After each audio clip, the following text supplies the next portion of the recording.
Hey there guys, Nordic Warrior here. So, let's talk about this upcoming fight between Conor Benn and Chris Eubank Jr. So, Conor Benn is of course a guy who has been campaigning at welterweight, whereas Chris Eubank Jr. throughout his career has campaigned between middleweight and super middleweight. So these are guys who are several weight divisions apart, and in terms of just size and physicality, there's a big difference between them. Chris Eubank Jr. is about 6 foot tall. He's a pretty big guy for the middleweight division, and he's a decent sized super middleweight.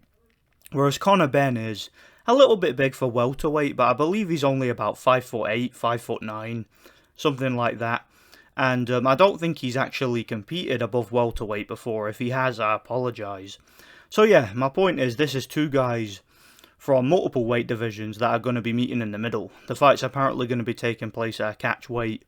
I hear there's going to be a rehydration clause in the contract, and yeah, the two guys are making the fight happen.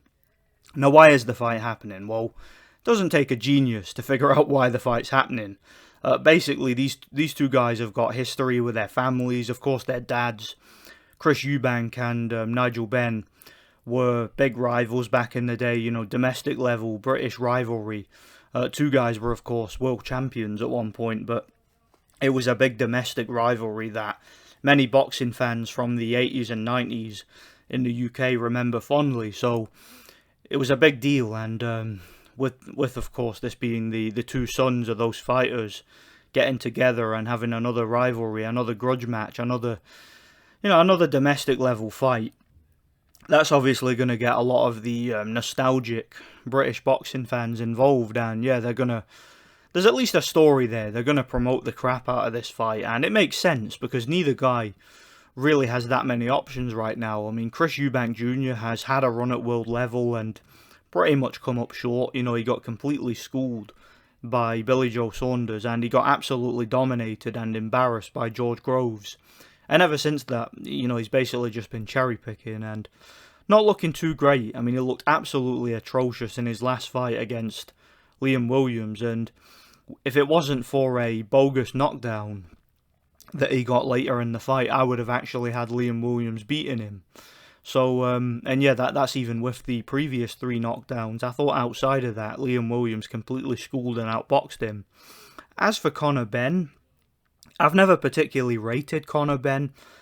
I've always kind of seen him as one of these guys who, when he reaches world level, is going to completely fall apart and is going to get absolutely embarrassed, because he's a guy who, yeah, he's quite tough, he's quite athletic, he's quite durable, he's aggressive, he's got that same sort of crouching, come forward, aggressive, Mike Tyson-esque style that his dad Nigel Benn had. And he's pretty good with that style. He's a big puncher, he's got a good chin, he's got good stamina, and he's exciting, he's fun to watch, a very entertaining fighter, a guy who goes in there looking for the knockout and looks to apply relentless pressure. But that only takes you so far. You need to have better defense, you need to have better boxing fundamentals, and that's something that Nigel Benn never really had much of. And I don't really see much of it from Conor Benn either. I think he still has some of the same flaws that his dad had, except he doesn't have the raw, physicality, the strength and the power that his dad had. And we don't know if he had the heart. And we don't know what his chin's like either. His dad never had a great chin, and Conor Benn has never fought punchers. And in my personal opinion, the fact that he's never fought a knockout puncher at welterweight, that, in my personal opinion, is because they are not really too confident in him. I don't know whether or not he may have taken some beatings in sparring. I don't know whether or not he may have taken a punch here and there and maybe gone down against a non-puncher in sparring, and they maybe thought, yeah, we need to build this guy up a bit before we really test his chin and get him chin checked in a fight, because the way he fights, hyper aggressive, very, very front foot heavy, he's going to take punches, and he does take punches. I mean, in his last fight, in the first round against Chris Van Heerden, he got pieced up a bit, and Chris Van Heerden, who was a good fighter in his prime, was completely shot, a bit chinny, and wasn't ever considered a big puncher at world level, even in his prime. So if you're getting pieced up and hit by a guy like Chris Van Heerden, what's going to happen when you go in there against a world-class puncher? Let's say he goes in there against Jaron Ennis or Virgil Ortiz or someone like that, or just any other top-level welterweight. Let's say if he fights Errol Spence or Terence Crawford or even someone like Keith Thurman, he'd probably get knocked out if he took those kind of punches off those guys if he doesn't have a great chin. So I think they've deliberately, in my personal opinion, by design and by just a deliberate career path, they've deliberately kept him away from punchers.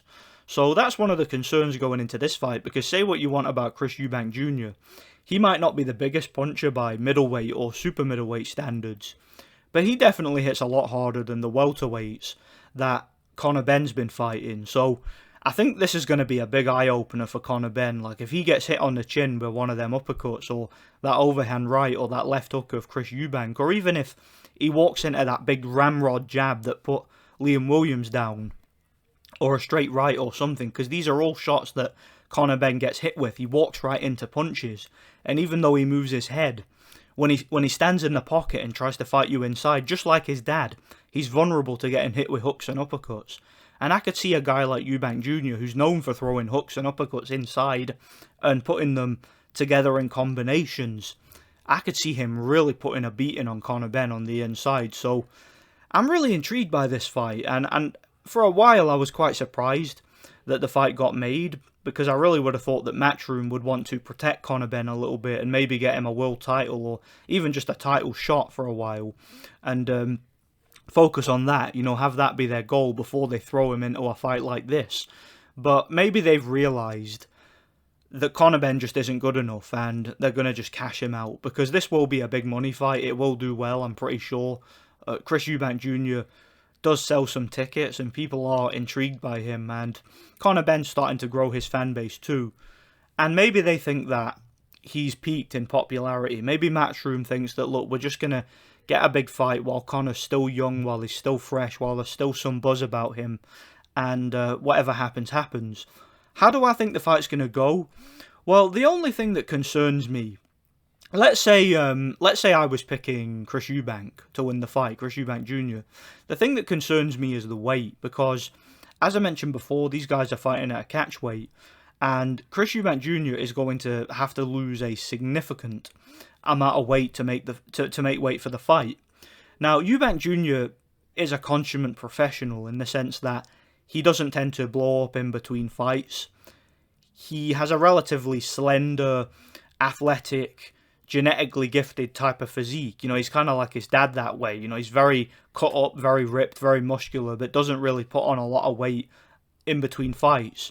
Or at least I don't think he does. And he has very good stamina. So I don't think it's as much of a big deal for him as it would be for some other fighters. But it's still a problem, because he's going to be fighting at a weight that I assume he's never fought at as a professional. So it's going to be a bit of a problem, especially since he's been fighting at super middleweight and middleweight in recent years. To cut all that weight now in his early 30s, I just think it's a bit of a stretch. But it can be done, and we'll see how he looks.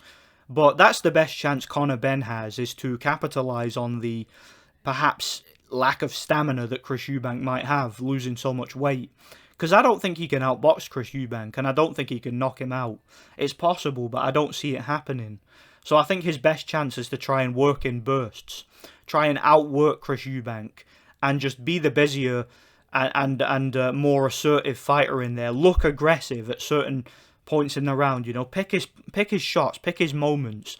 Wait until Eubank has maybe punched himself out a bit, then go all out and throw a big combination, kind of like the way Arthur Abraham would do to try and secure rounds on the scorecards. Maybe the last 30 seconds of a round, throw a flurry, like Sugar Ray Leonard did to Hagler.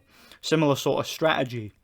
Maybe play around a bit, throw some feints, and then in the later stages of the round, throw a burst and try and land something eye-catching to try and take the round on the judges' scorecards. That's the only way I see Conor Benn winning this fight, because I can't see him fighting his usual style of being a head-hunting destroyer, going in there trying to take you out on the front foot. I can't see him doing that to Eubank Jr. If he does that, and this is a real fight assuming, Eubank Jr. is just going to walk him onto them uppercuts, and he's going to beat the crap out of him, and he's going to knock him out and stop him. How do I think the fight's going to go? I think the most likely outcome is, and I'm going to give Eubank Jr. the benefit of the doubt here, and I'm going to say that he's going to be in shape, and the weight cut's not going to affect him too much. Now, that is a big gamble, because I could be wrong there, but like I said, I'm giving him the benefit of the doubt, and I'm going to just, for talking's sake, assume that the weight cut isn't going to affect him too much. I think the fight's a mismatch. I think he's going to beat Conor Benn. I think Eubank's going to walk him on uppercuts all night, and he's either going to stop him late or he's going to win a wide points decision. I think the most likely outcome here is Eubank by a wide unanimous decision. What I don't see happening is I don't see Conor Benn stopping Eubank. I know Anthony from Thunderdome Boxing Talk, he seems pretty confident that Conor Benn's going to knock Eubank out. And yeah, he might well do, but me personally, I can't see that happening. Personally, I just don't see it. So I think that the most likely outcome is Eubank to win by a wide decision or a late stoppage. I think a wide decision is most likely.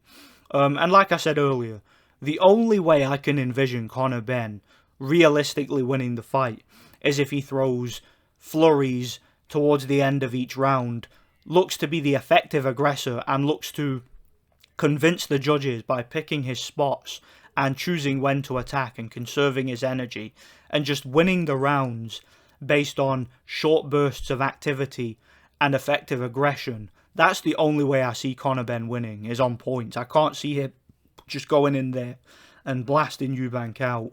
I can't see him stopping him. I think that the most likely way for him to win is like I said, to throw flurries and try and win on points. But I think the most likely outcome here is Eubank Jr. by a wide unanimous decision. Stoppage is possible, but I think most likely Benn is going to know how to survive, and he's going to be able to just stay out of range when he needs to. And maybe Eubank won't have the same intensity and the same finishing ability that he usually has based on the weight cut. So I'm going to go with Eubank by a wide unanimous decision. Like I said, a stoppage is possible, but I think the most likely outcome is Eubank by unanimous decision. So that's how I see this one. Let me know what you guys think. It's an interesting fight nonetheless. And yeah, thanks for watching. God bless.